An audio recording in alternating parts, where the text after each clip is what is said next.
Hey there, vinyl community. What's going on? It's your Vicar of Vinyl with you again. How y'all doing today? I'm doing pretty good myself. Um, I wanted to do an artist spotlight today. That was has been in my mind for a while about a local band, a Canadian band, local to Toronto, and they started elsewhere, but and I'll get into that. But their name is Max Webster, and they were a very big part of my life and a lot of my friends' lives. Huge in Canada, very big in Canada, certainly in Southern Ontario. They were very big in the mid to late 70s and early 80s, very early 80s, that is. They were incredibly tight from a musicianship standpoint. Great players, and they were one of those bands that we just never understood how they didn't make it out of Canada, how they weren't this enormous band. I know that, there's stories like that all over the world, right? There's these local bands that were a huge part of your childhood and you have no idea why they didn't make it. Well, Max Webster is one of those bands for us here in Canada and certainly in Southern Ontario. Now, who was Max Webster? Originally, it was a trio originally formed in Sarnia, Ontario, or at least they all sort of came from Sarnia, Ontario. Kim Mitchell, Mike Tilka, and Phil Trudell on drums. The name Max Webster, much like Alice Cooper, was not a real person. And originally you get kind of mistaken with that. But yeah, Max Webster was a made-up name, and Mike Tilka came up with that name. The bassist, Mike Tilka, came up with that name.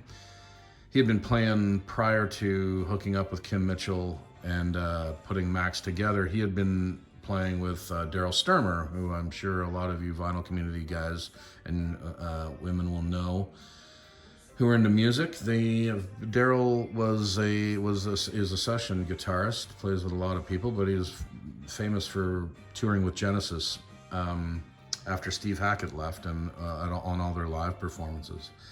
A fantastic guitarist. But anyway, Mike was in a band with him, or at least he played with him many times, and in a band called Family at Max, and I think they were in Michigan at that time. At Detroit area. And so they had this band, Family at Max, and Daryl Sturmer, I think, wrote a song or something like that for Ben Webster, the saxophonist. So Mike put those two words together, Max and Webster, and came up with this band's name, Max Webster. Now, we're, a little bit background. Sarnia, Ontario is a town that's southwestern Ontario. It is kind of the tip of Lake Huron and borders Michigan, really close to Detroit. So they played a lot in Detroit in their early days. As the young band started, I guess they made their home in Toronto, and this is why in Toronto we kind of we consider Max a Toronto band, even though many of these guys were not born and raised in Toronto. They made Toronto their home base from a business standpoint, and rightly so. Toronto just had more places to play, more gigs you could have week by week, right? And more people would see you. You're just exposed more. And you can easily get to all these smaller cities and smaller towns that surrounded Toronto for your gigs. Anyway, so that's how the band started. They were a trio of Phil Trudell on drums, Mike Tilka on bass, and Kim Mitchell on guitar. So that was 1972. In 73, they added Jim Bruton on keyboards, and they became a quartet. And the same year, the original drummer Phil Trudell was out, and in comes Paul Kersey. And Paul would end up being on this debut that you're staring at right now.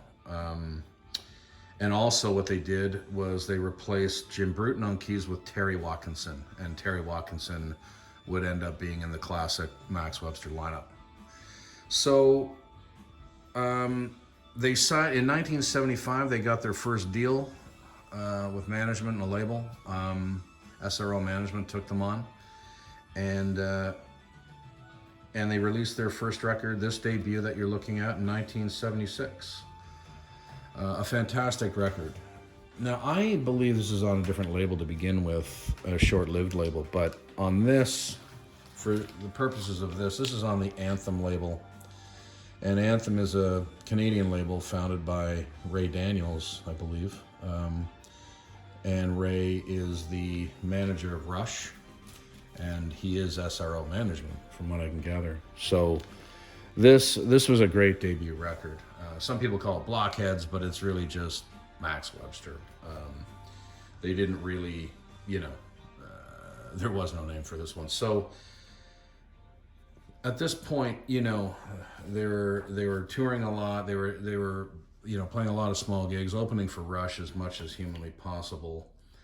They working their butts off, as most bands did back then, and playing so many shows. And but this was a dynamite debut, and it really did showcase the fact that you couldn't really put this band in a box. They weren't a blues rock band. They weren't necessarily a progressive rock band, although many would consider them more a prog rock band than anything else. They had a lot of Zappa in them, but they had a lot of pop in them. There was folk in them even at times. But Kim Mitchell was an amazing guitar player and songwriter, but from a guitar playing standpoint, definitely influenced by Frank Zappa, and you can hear that in his solos. And one of the songs off this record, Toronto Tontos, you can really hear the wackiness and humor which they incorporated in their music, and which I guess was also an influence of Frank's. A note here, the lyricist for the band is a guy by the name of Pi Dubois, who also came from Sarnia, Ontario, and he had just an unbelievably, he was a poet, and his lyrics are just bizarre, if it's for lack of a better term. Incredible, just creating moods and creating, a lot of the lyrics seem nonsensical when you read them, but and in many ways they were, and at other times they made complete sense. It's interesting writing, and Pi wrote the lyrics for every record that Max did, and a lot of solo work for Kim Mitchell, and he wrote some Rush classics. In fact, Tom Sawyer by Rush is written by Pi Dubois lyrically. But other notable mentions off this record, Hangover, Here Among the Cats, Blowing the Blues Away, I love that track. Of course, I mentioned Toronto Tontos, and Coming Off the Moon. Now, they were obsessed with the moon. On every album, well, the first 4 records, there was always a song about the moon, and named something about the moon. But yeah, no, this was a great debut. Loved it. Still listen to it. I listen to all Webster still. So yeah, Anthem label, Max Webster debut. Really great one. My brother has his name up there, of course. Again, there he is, taking it to parties and how to protect your records. All right. From there, the second record released. Oh, and that record was released in May of 76. This one, I believe, was May of 77. High Class and Borrowed Shoes. Another, it was just a great follow-up. I love the outfits on them and drag. I'm just gonna take a sip of my coffee here, if you don't mind. Oh, there we are. Yeah, High Class and Borrowed Shoes. Now at this point, Gary McCracken now has come in as the drummer. So he replaced Kersey off that first record, and he became the drummer. So now we have, Kim Mitchell, Terry Watkinson, Gary McCracken, and Mike Tilka. So Mike Tilka's still on bass. I believe this is his last record with them. Some notable great tracks. I mean, again, it's on the Anthem. Every record's on Anthem.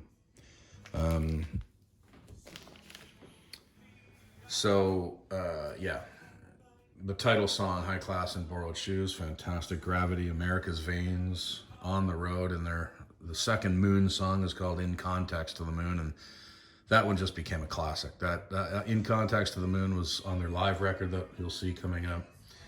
Just another beauty.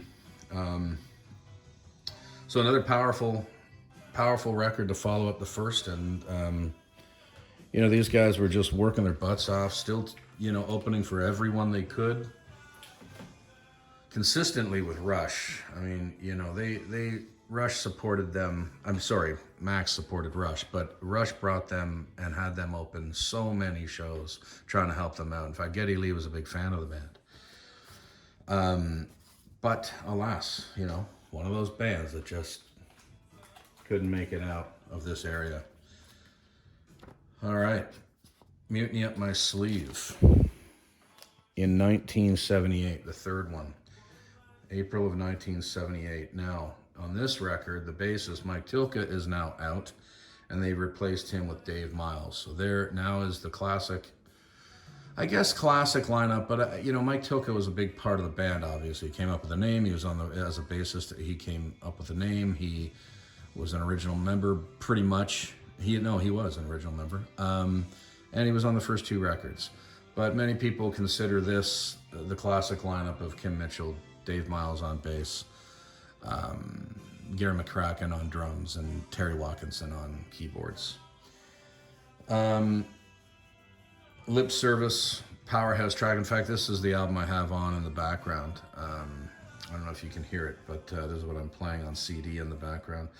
Lip Service, Let Your Man Fly. The Party became another live standard. Cats in the Bag, Neighbors Holler, This Party's Higher Than the Eiffel Tower. Dynamite Beginning. Waterline and their third Moon song, Beyond the Moon. Hawaii is a great track. Another fantastic record by them. They didn't have a bad one. They really didn't. Killer musicianship. Tight arrangements. Fun live. They had it all. Fourth record. Coming up. A Million Vacations. Now, at this point, A Million Vacations, so by this point, this is the album that had a few hits on it. And this is when they got probably the most exposure they had. Even the UK, the States, heard a couple of classics. This was released in March of 1979, and Let Go the Line, I believe, was the first hit off this, and I think it was written by Terry Watkinson, the keyboardist. It was massive in Canada. This got a lot of FM air. It was a staple on FM radio. This record, the hits off of it. A Million Vacations was a second hit off of it, and of course the third one was Paradise Skies, which was a great one as well. As I said, they were getting recognition now a little bit in the States, tiny bits here and there, and in the UK. Rush brought them over for gigs in the UK, and even at that time they were headlining smaller shows there. But in classic, rock and roll history, lack of promotion, a lack of support, and some of those gigs were canceled, and they weren't selling out, and it all started to kind of not dwindle yet. I mean, the band was not done yet, but this was a dynamite record, top to bottom, front to back. So as I mentioned, Let Go of the Line, A Million Vacations, and Paradise Skies were their radio-friendly hits. Other tracks off this, like Night Flights, Charmonium, Rascal Hootie, Research at Beach Resorts, and the fourth Moon song called Moon Voices. It's just a barn burner from front to back. I love this record. And I guess also because my age now, I'm getting a little bit older by this point. I mean, I'm 12 at least. My older brother is 4.5 to 5 years older than me. So this is all we were listening to, Rush, Max Webster, Yes, and Led Zeppelin and all that stuff. But Max Webster was as much a part of my spinning on the turntable as Led Zeppelin was. They were as big a band to me at that time. That's what I'm trying to get across. Max wasn't just, to me, a local band. To me, they were as big in my head at that time as Rush or Led Zeppelin or anyone else. Because musically, they were that gifted. All of them were fabulous players. Kim Mitchell is a dynamite guitarist, if you've ever listened to him. Absolutely stellar. and very inventive in his playing, inventive in his solos, especially live. Man alive, it's pretty cool. So anyway, that was March 1979. Killer. Sticking with the anthem, of course. And then that same year, in October of 79, they put out their one and only live record, Live Magnetic Air. This was recorded in September of 1979 at two different venues, one in Kitchener, the Kitchener-Waterloo area, and a date in Guelph. Two cities fairly close to Toronto, probably an hour and a half to 2 hours away. And this was well recorded and well produced at the end of it. I mean, they brought in Terry Brown again. So Terry Brown had produced the first three records, the debut, High Class and Board Shoes, and Mutiny Up My Sleeve. A Million Vacations was produced by the band. I think Kim helmed that. And then Terry was brought back in for Live Magnetic Air. And now Terry Brown, if you don't know, he was Rush's producer. This is no lightweight producer here for this, So everything sounded top notch. This is the thing about Max. That's why it was so. We couldn't figure any of it out. We just couldn't figure out how this band wasn't on top of the world. But yeah, this is just this is a stellar live recording. Really well captured. The energy they really captured the energy of this band live. And it was the only thing I had. I didn't get to see Max because Max was done by the time I was old enough to go see shows. They were done, after this one, their fifth record I'll show after this one, and after that it was over. But this album really captured that live energy that Max had, and they were killer live. And this is the only thing I had of them at the time to listen to. It really captured the essence and the musicianship. Anyway, yeah, sadly that's the only live thing, unless you saw them live. This is it. Live Magnetic Air. Oh, there's his name again. Bill kind of scribbled in there, if you can see that. That's the top right-hand corner of the artwork. Anyway. And now we move on to the fifth and final release. Universal Juveniles. This was released in October of 1980. Their fifth and final record, sadly. The big thing I wanted to mention, obviously, and anyone who knows Max, I'm just taking another sip of my coffee, sorry about that, hang on. Delightful. So anyone who knows Max Webster and their close ties to Rush and how mutual respect and friendship, they were really friends with the band. So on one track on this record is called Battle Scar, and Rush joins them. All three members of Rush joins the band. At this point, note, Terry Watkinson, the keyboardist, has now left the band. He did come back for the tour of this, but he had left the band for the recording. I think he's on Battle Scar. I think he's on synth or whatever keyboard is on Battle Scar. Terry Watkinson's on. But for the rest of the record, they had brought in the great Doug Riley, a Canadian icon keyboard player. I mean, the guy has got the Order of Canada. Killer player, but Doug Riley helmed the piano, and they brought in David Stone, I believe, on synthesizers, as Doug was not really a synth player. So Rush comes in and records Battle Scar with a song written by Kim Mitchell and Pi Dubois, I believe, and it is so fantastic. It is such... I can't even describe it. I really hope anyone who sees this goes and searches it out on Spotify or whatever streaming service you listen to music on, Apple Music or whatever. I don't even know if they're on that, but I know they're on Spotify. It is it's so great. And you can hear where Gary McCracken is playing drums. You can hear Neil Peart fills. You know where Geddy obviously is singing, and you know where Kim is singing. You can actually hear Geddy bass lines versus Dave Miles bass lines. And you can hear... and at points, obviously, they're playing in unison.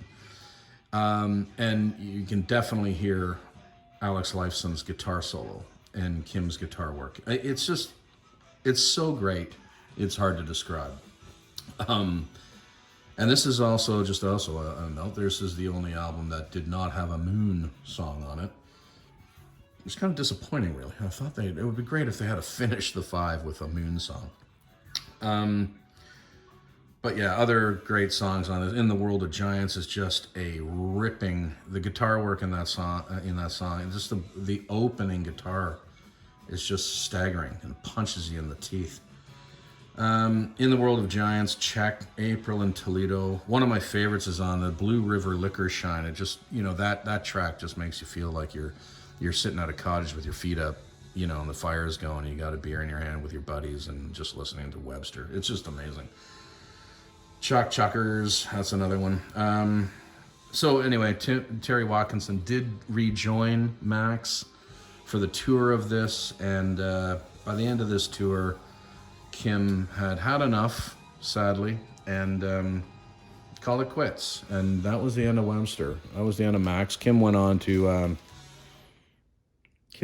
big solo career, and much bigger than anything he had achieved in terms of notoriety with Max Webster. Might as well go for it, or whatever it's called, Go for a Soda and Patio Lanterns, and he had bigger hits. And I saw Kim a few times in the 80s, and that was the closest I came to seeing my beloved Max Webster. They were just phenomenal, and I do hope anyone who sees this video checks them out on Spotify and hunts their music out, because anyone who digs any kind of progressive rock, or if you dig Rush, if you dig a little bit of Zappa, if you dig anything like that, you're gonna love Max Webster. I guarantee it. So there it is. That's my artist spotlight for my 4th video. The Mighty Max Webster. Thanks for watching, everybody. If you're not a subscriber, please subscribe. I love the support, and we'll see you soon. Vicar of Vinyl out.